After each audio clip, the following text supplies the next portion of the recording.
Una yeah yeah, una yeah, una yeah yeah, una yeah yeah, una yeah, una yeah yeah,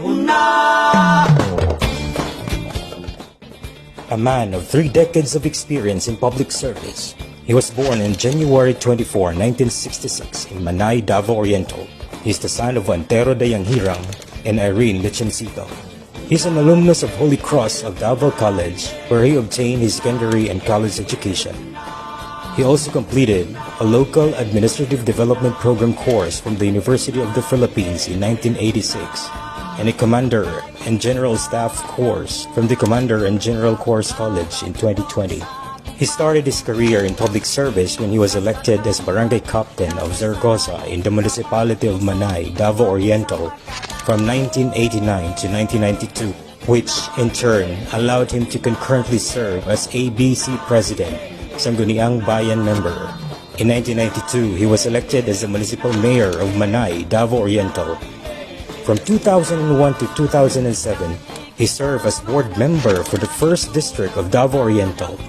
In 2007, he was elected as a representative of 1st District of Davao Oriental and stayed in office for 3 consecutive terms or until 2016. From 2016 to 2022, he then served as governor of the province of Davao Oriental. Afterwards, he returned to Congress in June 2022 as representative of the 1st District of Davao Oriental. In September 2022, the enduring pursuit for peace was finally attained when the province of Davao Oriental was declared insurgency-free, in large part due to his persistent efforts during his term as provincial governor. Currently, he is the Vice Chairperson of the Committee on Ways and Means and Committee on Flagship Programs and Projects, and member of the House of Representatives Electoral Tribunal. Ladies and gentlemen, 1st District of Davao Oriental Congressman Honorable Nelson Boy Dayanghirang Sr.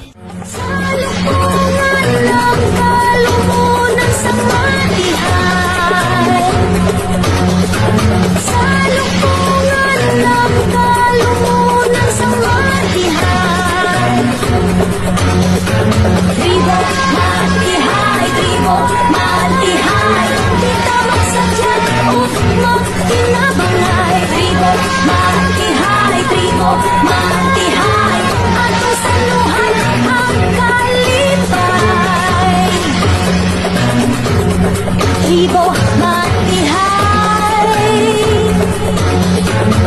pakighiusa, puno sa gugma.